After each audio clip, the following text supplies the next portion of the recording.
It's a fast-flowing river in Newfoundland that drains into a pond. It's a man-made pond. There's a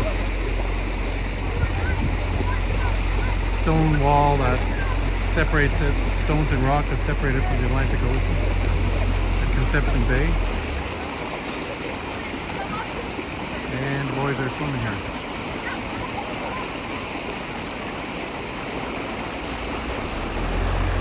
Should wear a helmet if they're going down through this rapid water. Very beautiful.